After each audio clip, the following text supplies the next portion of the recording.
제7광구가 뜨거운 감자로 부상하기 시작한 건 1970년 1월 1일입니다. 그로부터 2년 전 유엔의 아시아 극동경제위원회는 미국 우주홀 해양연구소 소속 에머리 박사를 필두로 조사팀을 구성해 서해와 남해, 동해 남부의 연안 대륙봉 전체에 대한 탐사를 실시했습니다. 6주에 걸쳐 동중국해를 샅샅이 훑어본 에머리는 충격적인 보고서를 작성해 한국 정부에 제출했습니다. 소위 에머리 보고서로 불리는 이 보고서에서 그는 대만과 일본 사이의 대륙봉은 세계에서 가장 큰 석유와 천연가스 저장고일 가능성이 상당히 높다는 문장 하나로 동중국해는 순식간에 전 세계에서 최대 규모의 석유 및 천연가스가 매장됐을지도 모르는 가능성의 땅이 됐습니다. 이에 한국은 즉각 해저광물자원개발법을 제정했고 시행령으로 제주도 동쪽에서 일본 남쪽으로 16개의 좌표를 찍어 총 7개의 광구를 설정했습니다. 그간 공해 또는 일본 영해로 생각했던 것들이 제주도에서 남쪽으로 뻗어간 대륙봉 덕에 한국의 영토가 됐습니다. 그러나 이 기쁨은 그리 오래가지 못했습니다. 한국 정부가 일본과 한일 대륙봉 공동개발 협정을 체결해 7광구가 공동개발구역으로 설정돼 한국도 일본도 독자적으로 개발할 수 없게 됐으니까요. 이 지역에 대해 공동으로 개발하고 시추하되 혹 자원이 나온다면 일본과 50대 50으로 나누기를 한 겁니다.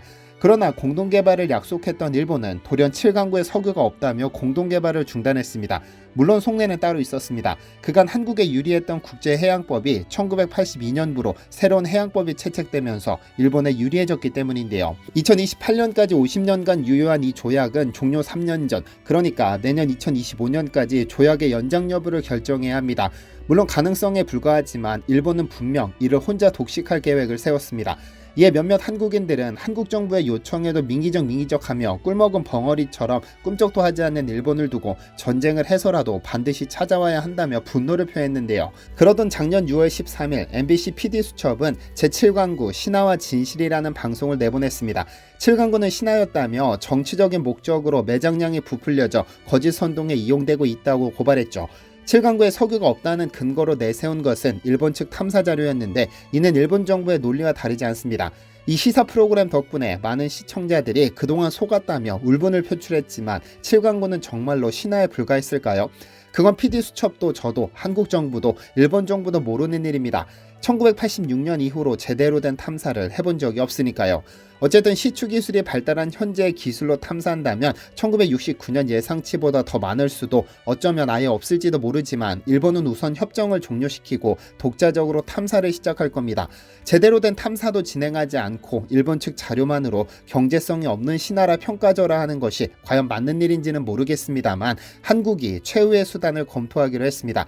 7광구에 대한 최후의 수단, 과연 어떤 수단일까요? 안녕하세요, 디스멘터리입니다. 먼저 안내 말씀드립니다. 제 업무 메일과 업체 측에 백진삼 공구 오픈 요청이 너무 많아 업무가 마비될 지경이라 100년 된 진짜 산삼 백진삼을 오늘 하루만 다시 오픈해드립니다. 화요일 택배가 마감되기 때문에 월요일 23시 59분까지만 공구 가격으로 열어드리기로 업체와 협의했습니다. 필요하신 분들만 구매하시기를 간곡히 부탁드립니다. 이 제품은 산삼의 아버지라 불리는 안원식이라는 개인이 30년간 연구한 결과물로 100년 이상 된 진짜 천종산삼과 DNA 99% 일치하는 제품입니다. 한 포의 진세노사이드 함량이 57mg으로 식약처 제공 1일 최소 섭취 기준 대비 1700% 높습니다. 정식 공구는 4월 중순 가정의 달 선물용으로 진행됩니다. 아래 댓글로 링크 남겨드립니다. 우선 7광구에 자원이 매장됐다는 것이 확정된 사실은 아닙니다. 1969년 유엔이 파견한 에머리 역시 높은 가능성이 있다 정도에 그쳤으니까요. 명확한 근거를 제시한 것이 아니고 가능성이 높다는 정도로 보고했죠.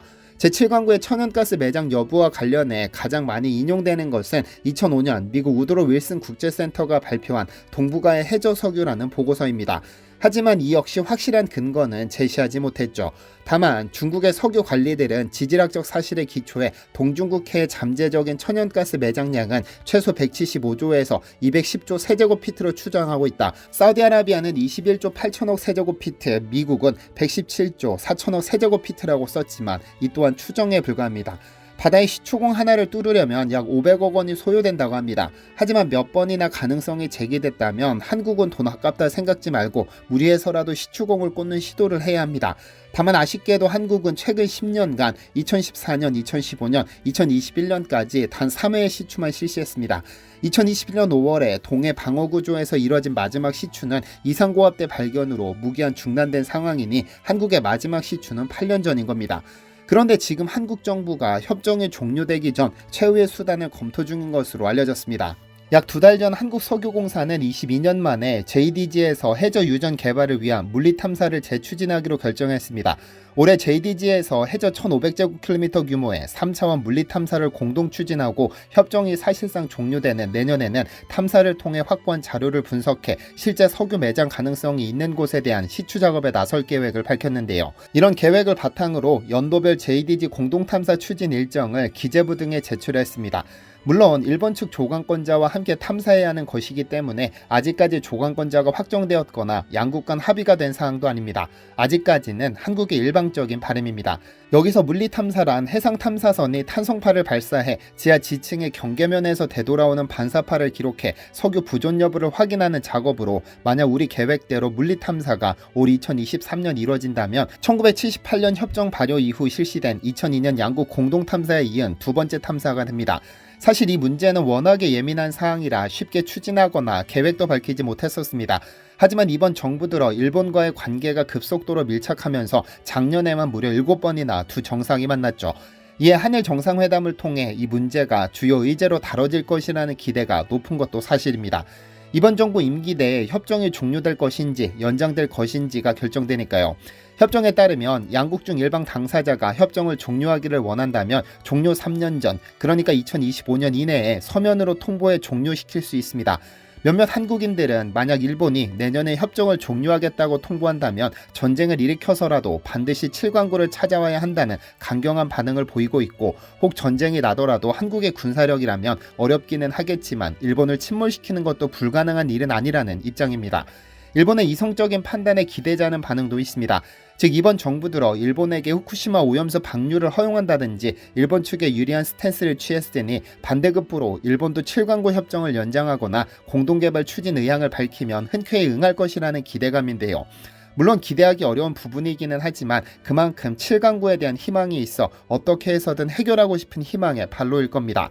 그런데 일본도 문제지만 진짜 폭탄은 중국입니다. 현재 중국은 JDG 인근에서 석유를 뽑아 올리고 있는 상황인데 왜 한국과 일본은 발견하지 못한 것을 중국은 발견했을까요? 왜냐하면 한국과 일본은 자본주의, 중국은 사회주의 국가입니다.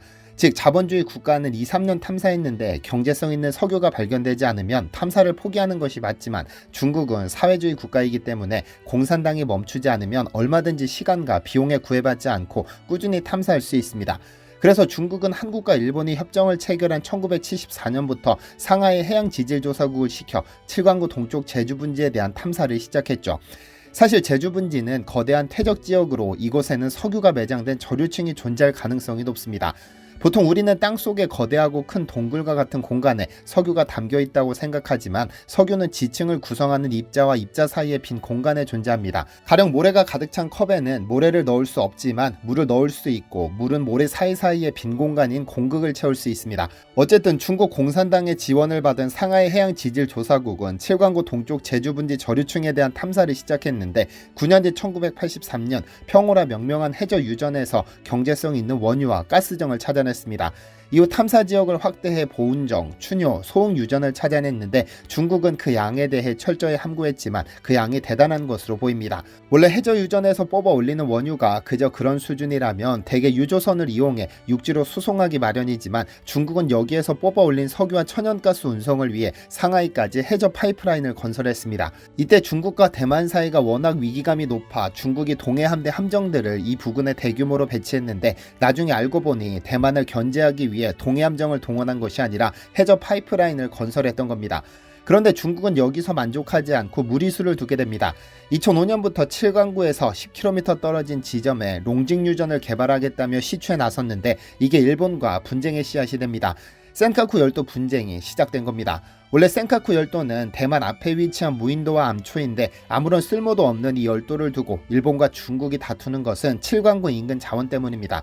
중국이 만약 이 부근에서 석유를 뽑아내면 일본의 입장에서는 20년 뒤 전부 꿀꺽할 수 있는 석유가 전부 중국에게 넘어가기 때문이죠.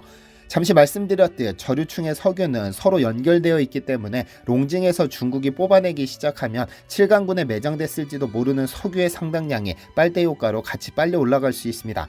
이미 중국이 7강구 주변의 4개 유전에서 빨대 효과로 7강구 석유를 뽑아 올리고 있을지도 모르는 상황인데 조금 더 가까이에 빨대를 꼽겠다니 일본의 입장에서는 환장할 노릇이었죠. 그래서 일본은 고노다로 외무상을 중국에 보내 항의함과 동시에 한국 정부에 중국이 7강구에 걸쳐있는 저류층에서 석유를 빼가는지도 모르니 공동으로 대처하자고 제안했었습니다. 하지만 당시 한국은 남북 정상회담 등으로 정신없이 바빠 괜한 비판을 받기 싫다며 조용히 거절한 것으로 알려졌습니다. 사실 이 저류층 석유의 빨대 효과 문제는 1991년 발발한 걸프전의 원인이기도 합니다. 이라크와 쿠웨이트에 걸친 저류층에서 쿠웨이트가 일방적으로 석유를 시추하자 이라크는 쿠웨이트가 우리 석유를 훔쳐가고 있다며 쿠웨이트를 침공해 일어난 것이 걸프전이죠. 사실 이 7강구를 두고 우리가 취할 수 있는 전략이 사실상 많지 않습니다. 중국이 내세우는 논리에는 중국에 밀리고 일본이 내세우는 논리에는 일본에 밀리고 있으니까요. 그래서 이번 정부에서 어떻게 해서든 일본과談判을 지어야 합니다. 9천조 원에 달하는 거대한 자원을 빼앗길 수는 없으니까요. 이를 위해 어떤 해결책이 있을까요? 여러분들의 집단지성이 필요한 시점입니다. 시청해주셔서 감사합니다. 디시멘터리에서는 여러분의 제보를 기다립니다. 제 채널에서 다뤘으면 좋겠는 뉴스 또는 널리 알려졌으면 하는 영상은 디시멘터리 네이버.com으로 보내주시면 소중히 제작하겠습니다. 시청해주셔서 감사합니다.